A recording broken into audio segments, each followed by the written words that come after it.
Well, hello there, YouTube. Well, I ended up with the sun in your face because I'm heading back home. But, man, I went through a little, see if I can go over here in the shade here a little bit. I will enter a shady spot up here. But, went down Highway 12 for, I don't know, 3 miles maybe from where I popped out. They're going around Lake Mayfield and turning off to hit this back road. Whew, I got a couple of wind gusts that got the old DR sideways.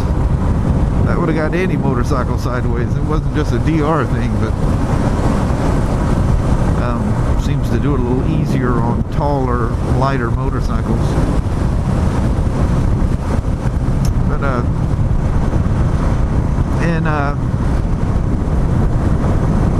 God, what year was that? It was probably in, it's either late 81, early 82.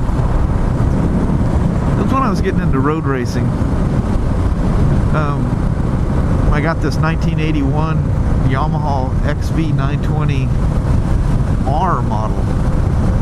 And the R was, they just referred to it as a Euro bike. And you're probably all familiar with old 750 and 920 Viragos. Well, this, for the most part, was the same motorcycle. But you know, it wasn't a cruiser at all. It was 100% a sport bike. And it was chain driven. There was no shaft drive. You had to look to see that it was chain driven because it was enclosed in a housing, and the chain was completely enclosed. It was one of those great big old 630 chains, big old massive son of a gun. But anyway, when I moved up to my parents' place, their vacation home in Silver Lake, Washington, I used to drive that back and forth to work all the time. I was working at York Honda and Yamaha in Longview, Washington. And one day, and of course Kelly and I would ride. She loved riding on that thing. She loved the old, you know, chuffing twins. You know, she was so used to riding on the back of those racy rice grinders of mine that she just enjoyed the, you know, the soothing thumping of a twin, you know. No weird jokes here, guys. I know what you're thinking. But anyway, she really enjoyed riding on that thing. She rode that thing for quite a bit too. But anyway, one day we were heading into town. We were up at Silver Lake and we're heading into town.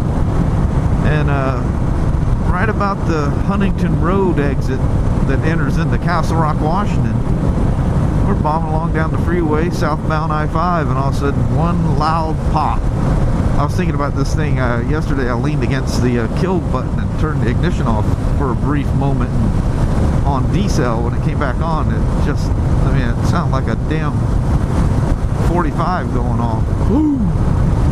I was thinking about that. Anyway, that old 920 should have let off one loud kabang and whoa, whoa, whoa, whoa, whoa.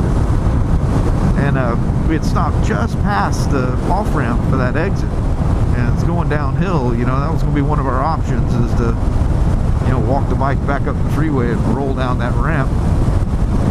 But we were kind of standing, there's no cell phones or anything. Yeah, remember, this is like 83, 84, somewhere in there. Yeah, somewhere around there. But so there's no cell phones, you couldn't call anybody. So we're like, huh. So we're thinking, you know, we'll just walk down the road into Castle Rock, find a phone, call somebody. Well, all of a sudden this very Latino-looking two-door Impala comes pulling up, pulls off to the side. It's all lowered and everything, and this great big Mexican dude jumps out. Just as nice can be. He goes, "You guys having a problem?" Looked like he was probably a, you know, a biker, a Harley guy or something.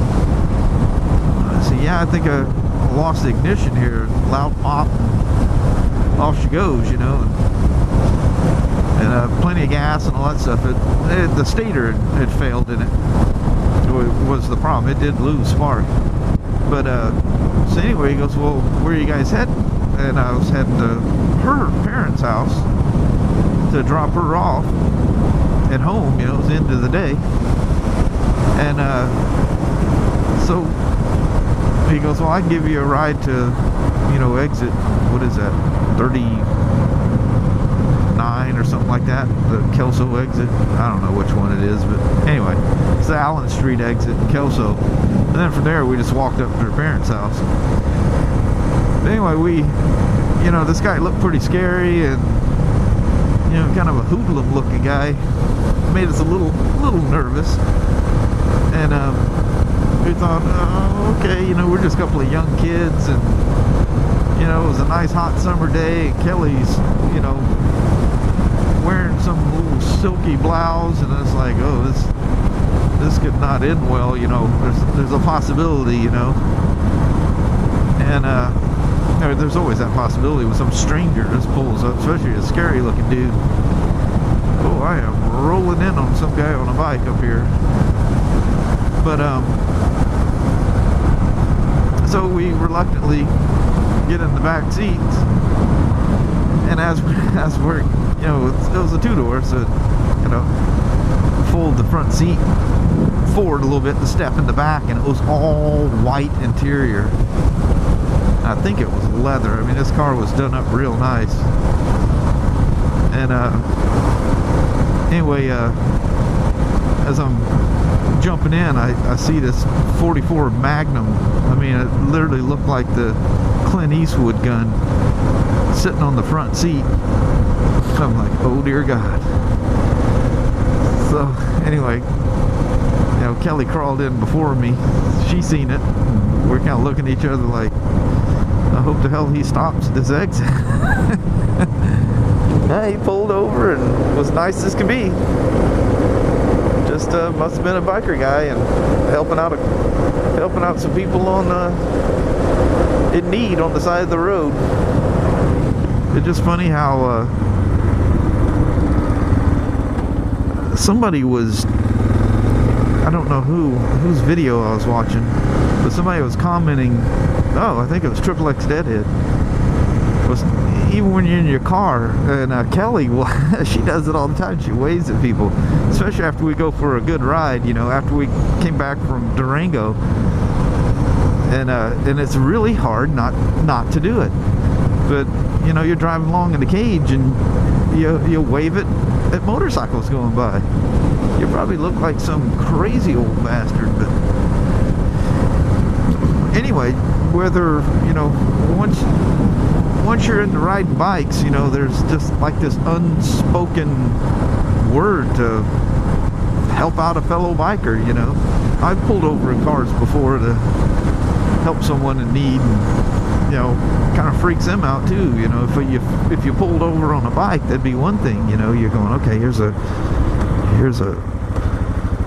fellow biker that's going to stop here and try to help me out and give me a ride home or whatever I need, you know. You pull over in a car and you're kind of a little leery, and you can see that they are too, and they realize you're into bikes too, and everything's all cool. But had me, I was just thinking about this thing backfiring, made me think of that, and made me think about people hitchhiking. And that's something I have never, you know, I've been offered rides before when in need, you know, car troubles, bike troubles, whatever. But I've never, you know, gone out and stuck my thumb up and asked for a ride. I just, if I'm stuck like that, I just try to figure out how far I gotta walk and start beating feet. But and you guys hitchhike? I've never, I just don't think I have the personality to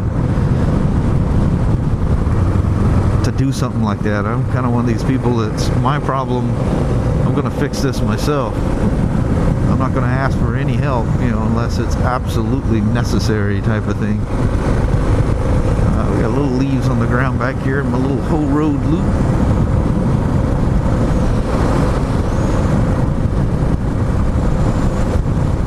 But man, it's amazing some of the people you see hitchhiking, you know. There's some young gal, man, it looks like she's in high school or something, you know.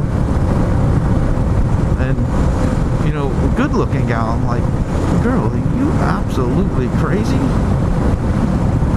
You know, or are you a little numb upstairs or what? Find a phone and call your mama. Some scary stuff. It's bad enough, you know, you got these creeps that are out trying to pick you up, but you offering to be picked up just adds a whole nother level of stupidity on your part. But, you know, I know people that, you know, used to do it all the time and would walk away with very interesting stories to tell. You know, sometimes shit got weird, you know. Get pulled over by the police and they got a warrant or something, and comes this huge fiasco. You know, and they're sitting there, you know, the typical thing like you see, and is, you know, oh, he just gave me a ride, and they're like, yeah, right. What's this guy's name? I don't even know. And really, you don't know. The guy really did stop to give you a ride. Tom's going, yeah, right. Hands on the hood, son.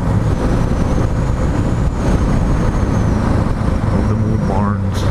You know what's really cool about those old barns is to go walking through them old barns, and you can see, you know, things well worn, and somebody made a living out of that thing.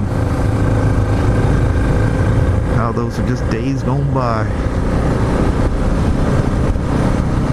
Not a whole lot of people make a living from farming anymore. Well, they definitely do around here, but it's getting pretty rare these days, it seems.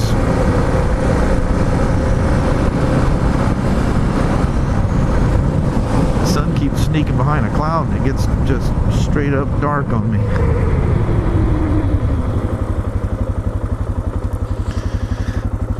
I'm not being weird, I'm just trying to see what that thing says.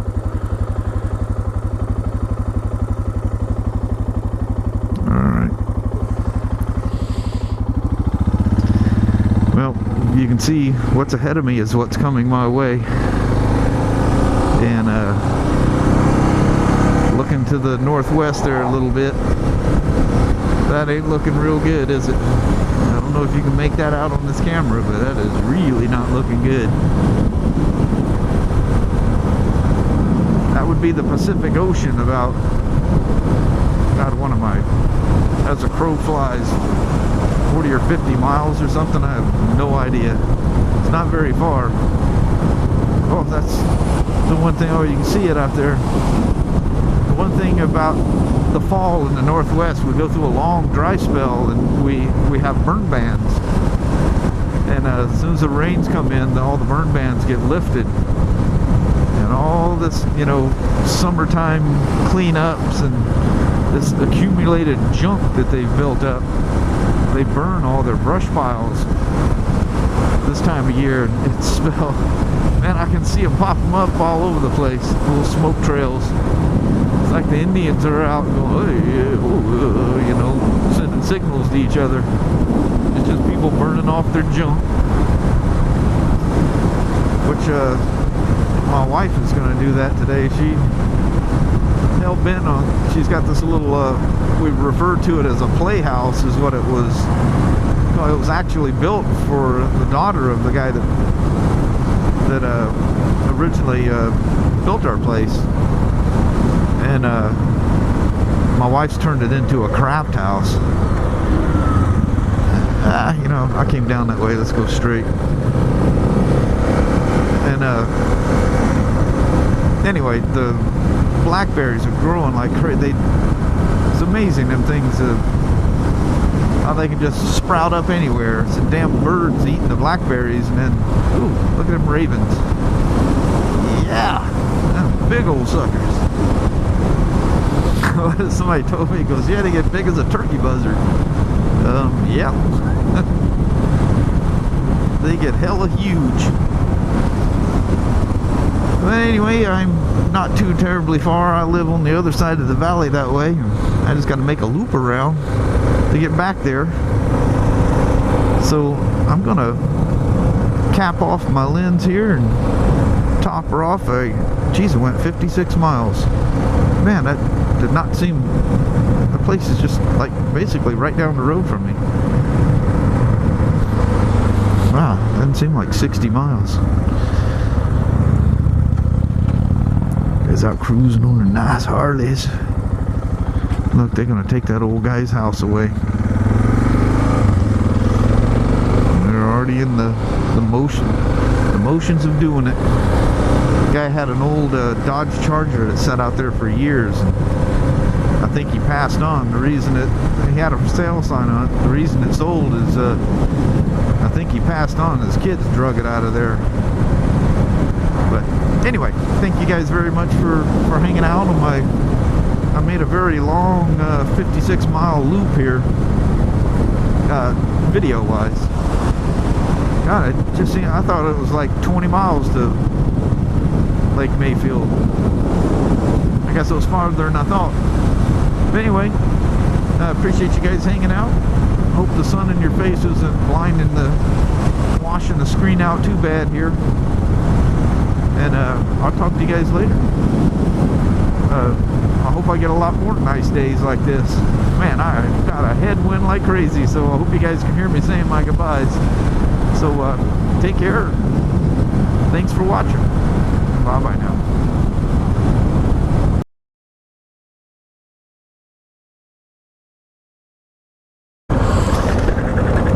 I thought I'd come back for a second here to film this. Check this dude coming down on the tractor. He's driving right through town. That's awesome. Sounds like an old Johnny Popper, doesn't she? That thing's old. That's a really old tractor.